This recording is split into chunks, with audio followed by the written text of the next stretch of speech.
नमस्कार दोस्तों, स्वागत है आप सभी का अपने YouTube channel mission NCERT for RPSC पर। दोस्तों, आपको पता है हमने सेकंड ग्रेड की एक बहुत ही अच्छी सी क्वेश्चन की सीरीज स्टार्ट करी थी। उसके अंदर आज हमारा टॉपिक है राजस्थान अपवा प्रणाली, नदियाँ व झीलें। इसके अंदर हम आपको बहुत इंपॉर्टेंट क्वेश्चन जो एग्जाम में आने वाले होते हैं वो इसमें सॉल्व करवाते हैं। और आज हम इसमें नदियों के बारे में और झीलों के बारे में पढ़ेंगे, उसके क्वेश्चन सॉल्व करेंगे। आप इन टॉपिक को पढ़ने के बाद क्वेश्चन को जरूर सॉल्व कीजिएगा, इससे आपका अपने आप का टेस्ट हो जाएगा। और हम इसमें कुछ क्वेश्चन इस वीडियो में सॉल्व करेंगे और कुछ क्वेश्चन हम नेक्स्ट वीडियो में सॉल्व करेंगे, ठीक है। और इसमें हम इस तरीके से भी देखेंगे जैसे हमारे जो भी नदी के बारे में जिस क्वेश्चन में बात हो रही होगी उसकी हम थोड़ा सा डिटेल भी देखते हैं, क्यों कितनी लंबी है, कितनी उसकी किलोमीटर लंबाई है, कहाँ से उसका उद्गम हो रहा है वगैरह वगैरह, ठीक है। तो चलिए स्टार्ट करते हैं आज का हमारा क्वेश्चन नंबर फर्स्ट। आज का हमारा क्वेश्चन नंबर फर्स्ट है कि राजस्थान से गुजरने वाली सबसे लंबी नदी कौन सी है, ठीक है। तो ऑप्शन देखते हैं, बनास है, लूनी है, चंबल है या फिर माही है। तो बिल्कुल चंबल नदी है वो सबसे लंबी नदी है। अब हम देख लेते हैं थोड़ी सी चंबल के बारे में डिटेल, जो कि बहुत इंपॉर्टेंट है, राजस्थान के तो हर एग्जाम में मोस्टली पूछी जाती है। चंबल नदी देखिए तो इसके उपनाम देखते हैं, चरमणवती, कामधेनु, ये दो उपनाम इसके बहुत इंपॉर्टेंट है, काफ़ी बार पूछे गए हैं। और देखते हैं सदावानी, मालव, गंगा, ठीक है। तो चरमणवती और कामधेनु तो आपको जरूर याद रखने हैं। उद्गम देखते हैं तो महू जिले मतलब कि मध्य प्रदेश की जनापाव की पहाड़ियों से इसका होता है उद्गम।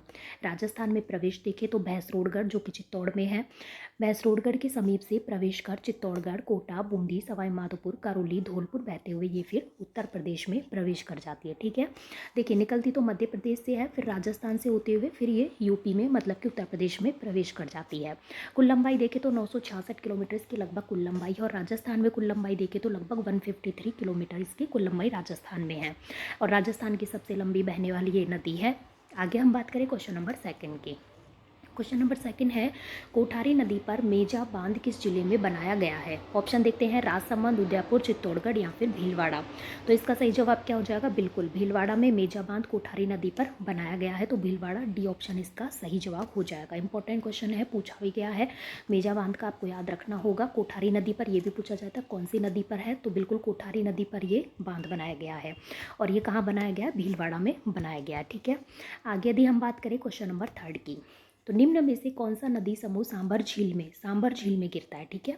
ऑप्शन देखते हैं, बाणगंगा, रूपनगढ़, मंथा खारी या फिर कांतली, मंथा खंडेला खारी या फिर मंथा रूपनगढ़ खारी खंडेला या फिर कांकनी, मंथा रूपनगढ़ कांतली। तो इसका सही जवाब हो जाएगा बिल्कुल सी सही जवाब हो जाएगा, मंथा रूपनगढ़ खारी और खंडेला। ये जो चारों नदियाँ हैं ये कहाँ पर गिरती है, सांभर झील में। आगे यदि हम बात करें क्वेश्चन नंबर 4 की, तो बेडज की सहायक नदी नहीं है। तो हमको नहीं है पूछ रहा है। ऑप्शन देखते हैं, गंभीरी, वागन, बागन या फिर औराई। तो इसका सही जवाब क्या हो जाएगा, बागन नहीं है। वागन तो है, बागन नहीं है, दोनों में कंफ्यूज मत होइएगा। देखते हैं हम इसकी थोड़ी सी बेडज नदी की डिटेल देख लेते हैं। उद्गम देखें तो उदयपुर जिले में गोगुंदा की पहाड़ियों से इसका उद्गम होता है। लंबाई देखें तो 190 किलोमीटर लगभग इसकी लंबाई है। और बेडज की हम सहायक नदियां देखें तो गंभीरी, मेनाल, ओराई, गुजरी और वागन, ये इसकी लगभग क्या है, सहायक नदियां हैं सभी। आगे यदि हम बात करें क्वेश्चन नंबर 5 की, क्वेश्चन नंबर 5 है हमारा, निम्न में से कौन सी नदी माही की सहायक नदी नहीं है। हमको नहीं पे टिक लगाना होगा। ऑप्शन देखते हैं, गंभीरी, अनास, सोम या फिर लाखन, ठीक है। तो इसका सही जवाब हो जाएगा गंभीरी। ये माही की सहायक नदी नहीं है, हमने ऊपर पढ़ा था बेडज की है। तो अनास है, सोम है, लाखन है, ये सब माही की सहायक नदियां हैं। माही के बारे में थोड़ी डिटेल देख लेते हैं, इंपॉर्टेंट नदी है राजस्थान की। उपनाम देखें तो वागड़ और कांठल की गंगा, इंपॉर्टेंट उपनाम है, बहुत ही ज़्यादा जरूरी है, आपको जानना है ये। उद्गम देखें तो मध्य प्रदेश के धार जिले की मेहद झील से इसका उद्गम होता है। देखिए मैं यहाँ पे मेहद में भी मैं है और यहाँ माही में भी मैं है, तो मेहद झील से इसका उद्गम होता है। राजस्थान में प्रवेश देखें तो खांडू गांव का पड़ता है बांसवाड़ा, तो खांडू गांव के समीप बांसवाड़ा से इसका राजस्थान में प्रवेश होता है। यह नदी कर्क रेखा को 2 बार काटती है, ये बहुत इंपॉर्टेंट फैक्ट है। कौन सी नदी है जो राजस्थान में जो कर्क रेखा को 2 बार काटती है, ठीक है। जैसे कर्क रेखा है तो 2 बार काटती है, तो कौन सी नदी है फ्रेंड्स, माही नदी है।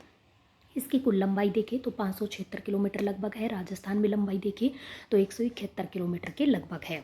और हम इसकी सहायक नदियों की बात करें तो सहायक नदियां हैं, सोम, जाखम, लाखन, इरू, हरण, तर, अनास, चाप, मोरिन आदि इसकी सहायक नदियां हैं। आगे हम बात करते हैं क्वेश्चन नंबर 6 की। कौन सी नदी है जो राजस्थान में कर्क रेखा को 2 बार काटती है। अभी अभी हमने आपको ऊपर बताया, इंपॉर्टेंट क्वेश्चन है। सोम, माही, चंबल, साबरमती, तो बिल्कुल माही है जिसके हम ऊपर बात कर चुके हैं, ये कर्क रेखा को 2 बार काटती है।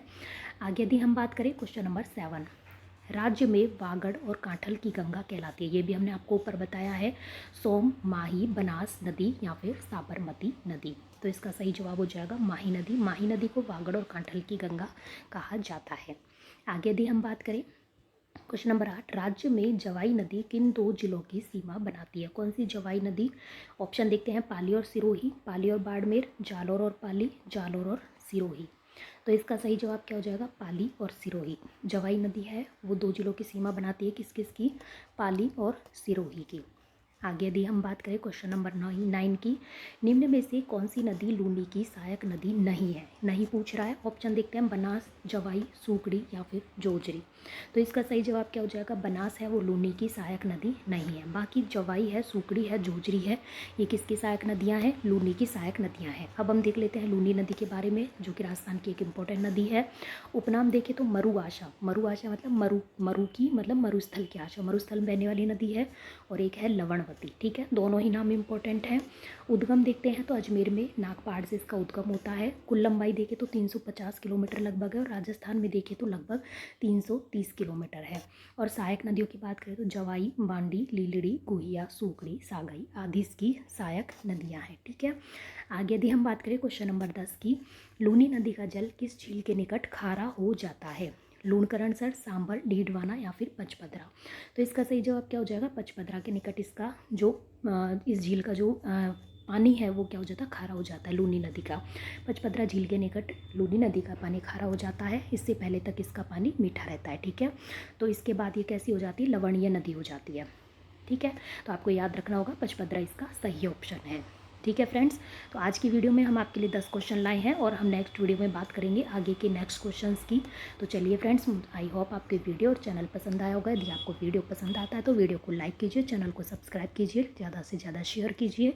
मिलते हैं नेक्स्ट वीडियो में नेक्स्ट टॉपिक के साथ। धन्यवाद।